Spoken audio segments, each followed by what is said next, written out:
నమస్కారం. ఈరోజు హౌస్లోకి అంగన్వాడీ సమస్యల మీద క్వశ్చన్ రావడం జరిగింది. అయితే ఈరోజు గుమ్మడి సంధ్యారాణి గారు మంత్రి గారు చెప్తూ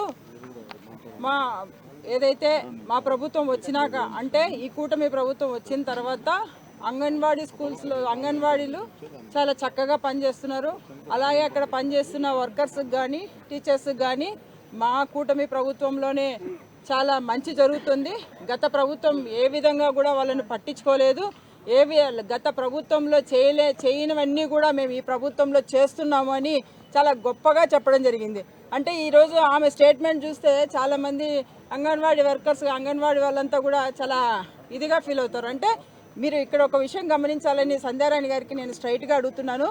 అమ్మ, గత ప్రభుత్వానికి ఈ ప్రభుత్వానికి మీరు కంప్లీట్గా కంపేర్ చేసుకొని ఒకసారి స్టడీ చేయండి అని నేను ఈ సందర్భంగా కోరుతున్నాను.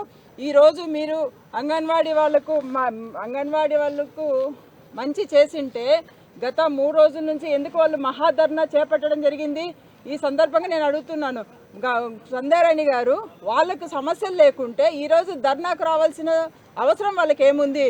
వాళ్ళు 23వ తేదీ నుంచి 27 వరకు ధర్నా ప్రకటించారు. స్టిల్ కంటిన్యూ, ఇప్పుడు కూడా కంటిన్యూ అవుతోంది. మీరు ఎక్కడ ఆపుతున్నారు? మీరు ఏమైనా చర్చలు జరిపించారా? ఎక్కడ జరిపించలేదే.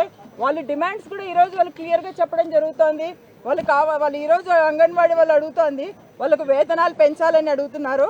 అదేవిధంగా సంక్షేమ పథకాలు అమలు చేయాలని, పెరిగిన ధరలకు అనుకూలంగా వాళ్ళ ఛార్జెస్ పెంచాలని డిమాండ్ చేస్తున్నారు. అదేవిధంగా వాళ్ళు ఏవైతే వాళ్ళు ఒక ఫోన్ వాడతారు, వాళ్ళు మేము 5G పెంచాలని అడుగుతున్నారు. అదేవిధంగా 164 సూపర్వైజర్ పోస్టులు ఫిల్ చేయాలని, వేతనాలతో కూడిన మెడికల్ లీవ్లు వాళ్ళకి ఇవ్వాలని, అన్ని యాప్లు కలిపి ఒకే యాప్గా తీసుకురావాలని, పెరిగిన ధరలకు అనుకూలంగా తక్షణమే వాళ్లకు కనీసం 29,000 జీతం పెంచాలని వాళ్ళ డిమాండ్స్ పెట్టారు.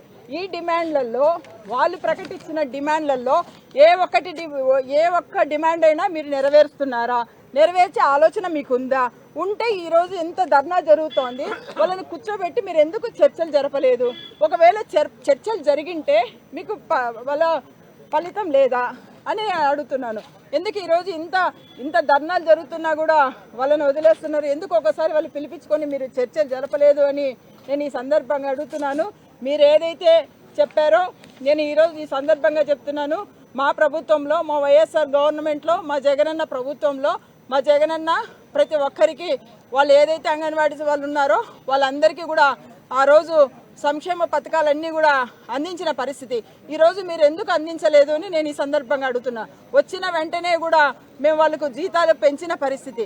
ఈరోజు మీరు జీతాలు ఇస్తామని అధికారం లేకొచ్చారు, కానీ ఈరోజు ఎక్కడ కూడా మీరు వాళ్ళ జీతాల గురించి ప్రస్తావన లేదు. ఏవైతే వాళ్ళ డిమాండ్స్ ఉన్నాయో, ఏవైతే మీరు ఈరోజు హౌస్లో వాళ్ళని చక్కగా చూసుకుంటామని చెప్పారో, ఖచ్చితంగా వాళ్ళ డిమాండ్స్ అన్ని మీరు నెరవేర్చాలని, వాళ్ళతో తక్షణమే కూర్చొని చర్చలు జరపాలని ఈ సందర్భంగా కోరుకుంటున్నాను. Thank you.